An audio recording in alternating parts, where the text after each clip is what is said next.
Hello বন্ধুরা, এবার আমরা সি এর একটা নতুন কোর্স শুরু করছি, যার প্রথম ভিডিও হচ্ছে ইন্ট্রোডাকশন টু সি। এই কোর্সে আমরা সি প্রোগ্রামিং এর সমস্ত টপিকস একে একে কভার করার চেষ্টা করব, আর কিভাবে সি প্রোগ্রামিং ইউজ করা হয় কম্পিউটার সায়েন্সে সেটা দেখব। সি হচ্ছে একটা general purpose high level programming language, যেটা প্রসিডিওর ওরিয়েন্টেড প্রোগ্রামিং ল্যাঙ্গুয়েজ বা পিওপি স্ট্রাকচার ইউজ করে। মানে এখানে অবজেক্ট ওরিয়েন্টেডের কোনো ভার্সন নেই। সি ল্যাঙ্গুয়েজটা মেনলি ইউজ হয় কারণ এটা এফিসিয়েন্ট আর ভার্সেটাইল। সি প্রোগ্রামিং ল্যাঙ্গুয়েজ তৈরি হয়েছিল 1972 সালে, আর যিনি তৈরি করেছিলেন তার নাম ডেনিস রিচি। বেল ল্যাবসে নিউ জার্সিতে এটা তৈরি হয়েছিল। এখন C programming language mainly system programming, মানে অপারেটিং সিস্টেম লেখার জন্য বা এমবেডেড সিস্টেমস সফটওয়্যারের জন্য বা গেম ডেভেলপমেন্টের জন্য বা নেটওয়ার্কিং জন্য ইউজ হয়। এবার আমরা দেখব সি এর ইতিহাস কি আছে। সি প্রোগ্রামিং ল্যাঙ্গুয়েজ তৈরি করার আগে যে প্রোগ্রামিং ল্যাঙ্গুয়েজ ছিল সেটা ছিল বি। তার আগে অবশ্যই এ ছিল, কিন্তু বি এর পরে আছে বিসিপিএল, যেটা সি এর বিল্ডিং ব্লকস বলে আমরা বলতে পারি। এরপর ইউনিক্স প্রোগ্রামিং এনভায়রনমেন্টের জন্য যে অপারেটিং সিস্টেম লেখার জন্য একটা প্রোগ্রামিং ল্যাঙ্গুয়েজ দরকার হয় এবং সি তৈরি হয়।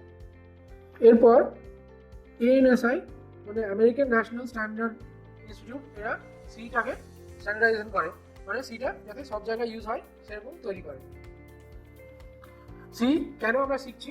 সি মেইনলি পারফরমেন্স এফিসিয়েন্সি দেয়, মানে সি এ যে কোনো কোড লিখলে খুব তাড়াতাড়ি সেটা এক্সিকিউট হয়, সেই জন্য আমরা সি প্রোগ্রামিং করি সব জায়গাতে।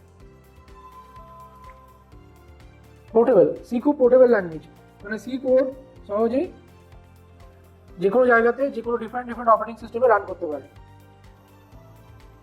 আর সি প্রোগ্রামিং শিখলে অবশ্যই আমরা এর পরের যে প্রোগ্রামিং ল্যাঙ্গুয়েজগুলো সি প্লাস প্লাস, জাভা, এগুলো শিখতে পারবো। সি প্রোগ্রামিং এর কতগুলো বেসিক বিল্ডিং ব্লকস আছে, সেগুলো হচ্ছে ডেটা টাইপস, ভেরিয়েবলস, অপারেটর আর কন্ট্রোল স্ট্রাকচারস। ডেটা টাইপস মানে সি কিরকম ডেটা টাইপ ইউজ করে, ইন্টিজার, ক্যারেক্টার, ফ্লোট, ডাবল। আর ভেরিয়েবলস মানে আমরা জানি যে কোনো প্রোগ্রামিং ল্যাঙ্গুয়েজে যে মেমোরিতে যে স্টোর হয় যে কোনো জিনিস, সেটা ভেরিয়েবলসের মাধ্যমে স্টোর হয়। অপারেটরস মানে প্লাস মাইনাস, যে কোনো লজিক্যাল রিলেশনাল অপারেটর কীভাবে ইউজ করতে হয় সিতে, সেগুলো আমরা দেখব। কন্ট্রোল স্ট্রাকচারস মানে সিতে কী কী লুপস হয়, for loop, while loop, do while loop, etcetera. C programming language use করার জন্য আমাদেরকে অবশ্যই যে কোনো একটা প্রোগ্রামিং এনভায়রনমেন্টে সিটাকে সেট আপ করতে হবে। সেই জন্য উইন্ডোজে আমরা যদি সি রান করতে চাই তো অবশ্যই উইন্ডোজের যে আইডি আছে বা ইন্টিরিয়র ডেভেলপমেন্ট এনভায়রনমেন্ট আছে, যেমন code blocks, dev C plus plus বা turbo C plus plus use করবো। সেরকম যদি আমরা ম্যাক বা লিনাক্স ইউজ করি তখন আমরা জিসিসি কম্পাইলার ইউজ করব টার্মিনালের থ্রু দিয়ে, কিংবা সি লায়ন কিংবা ভিএস কোড ইউজ করব। সি এর যে সমস্ত অ্যাডভান্স কনসেপ্ট আছে সেগুলো কী কী, ফাংশনস। অবশ্যই যদি আমরা ফাংশনস লিখতে শিখি তাহলে আমরা যে কোনো টাস্ক সি এ কমপ্লিট করতে পারবো।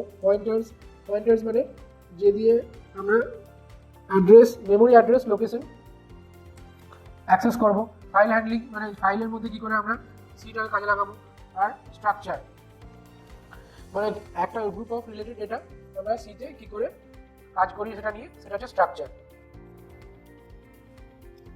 সি শিখলে পরে আমরা অন্য যে ল্যাঙ্গুয়েজেস আছে সেই যে সিস্টেম প্রোগ্রামিংয়ের জন্য সেগুলো সহজেই শিখতে পারবো। আর অনেক রকম সিস্টেম ড্রাইভার কিংবা উইন্ডোজের অনেক কম্পোনেন্ট সি প্রোগ্রামিংয়ে লেখা, সেই জন্য সি শেখা কম্পিউটার সায়েন্স স্টুডেন্টদের জন্য অবশ্যই খুব জরুরি। বেসিক যে সি প্রোগ্রাম হয় সেগুলোতে একটা হেডার থাকে, একটা মেন ফাংশন থাকে, আর কোনো স্টেটমেন্টস যেগুলো এক্সিকিউটিং কোড সেইগুলো থাকে।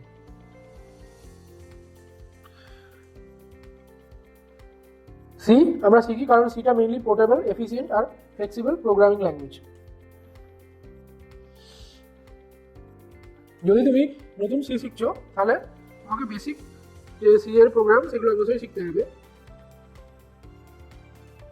এরপর আমরা দেখে নেব সি প্রোগ্রামিংয়ের স্ট্রাকচার কী কী আছে।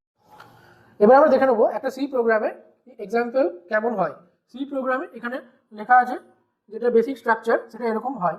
আর সিটা অবশ্যই একটা কেস সেন্সিটিভ প্রোগ্রামিং ল্যাঙ্গুয়েজ, মানে এখানে আমরা দেখছি যে সিতে যদি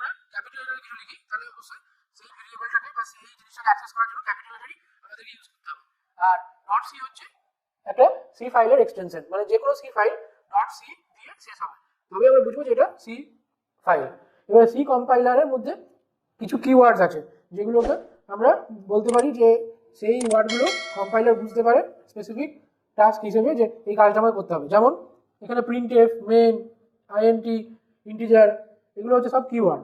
এগুলো যেমন ডেটা টাইপস বা কোনো স্পেসিফিক ফাংশন ডিনোট করার জন্য ইউজ হয়। এবার এখানে আমরা দেখতে পাচ্ছি যে এখানে লেখা আছে হ্যাজ ইনক্লুড stdio.h। এখানে .h মানে কি, এটা একটা হেডার ফাইল। এবার এটা কি হেডার ফাইল না, standard input output header file. এই যে আমরা এখানে প্রিন্টএফ লিখেছি, এই প্রিন্টএফটা ব্যবহার করার জন্য তো কম্পিউটারকে বুঝতে হবে যে এই প্রিন্টএফটা কি করবে, প্রিন্ট করবে হ্যালো ওয়ার্ল্ড, এই স্টেটমেন্টটাকে আউটপুট স্ক্রিনে প্রিন্ট করবে। সেটা বোঝানোর জন্য এখানে এই হেডার ফাইলটা আমাদের দরকার। সেরকম আরও অনেক হেডার ফাইল হয় যেগুলো আমরা এই প্রি প্রসেসর বা হ্যাশট্যাগ দিয়ে ইনক্লুড করতে পারি, যেমন ম্যাথমেটিক্স ফর্মুলার জন্য বা অন্য আরও যে কোনো কাজের জন্য আলাদা আলাদা হেডার ফাইল হয়। এরপরে আমরা আসবো এই ইন্টিজার এইটাতে। এটা হচ্ছে একটা global variable declaration section. Global variables মানে যে ভেরিয়েবলগুলো প্রোগ্রামে যেখানে খুশি ইউজ করা যায়, সেই জন্য এটা বলছে গ্লোবাল ভেরিয়েবল। এবারে আমরা দেখছি আইএনটি মেইন, মানে মেইন ফাংশনটা ডিক্লেয়ার করা হয়েছে। এবারে মেইন ফাংশনের ডেটা টাইপটা কি না, ইন্টিজার। এটা হচ্ছে ডেটা টাইপ। এবারে এটা কেন ইন্টিজার, যে কোনো হতে পারে, ভয়েডও হতে পারে, কিন্তু এখানে আমরা ইন্টিজার নিয়েছি, সেই জন্য আমাদেরকে এখানে রিটার্ন করতে হবে 0। যে কোনো ফাংশন যখন তার ডেটা টাইপ বা রিটার্ন টাইপ এরকম ইন্টিজার থাকবে, তখন তাকে কোনো ইন্টিজার ভ্যালু রিটার্ন করতে হবে, সেই জন্য এখানে আমরা রিটার্ন 0 করেছি। এরপর আমরা দেখবো যে এখানে প্রিন্টএফ হ্যালো ওয়ার্ল্ড লেখা হয়েছে।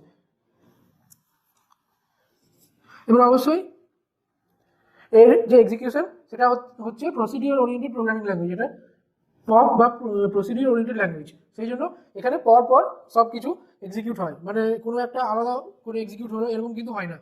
মেইন ফাংশনের এখান থেকে এক্সিকিউশন শুরু হবে আর এখানে গিয়ে এক্সিকিউশন শেষ হবে।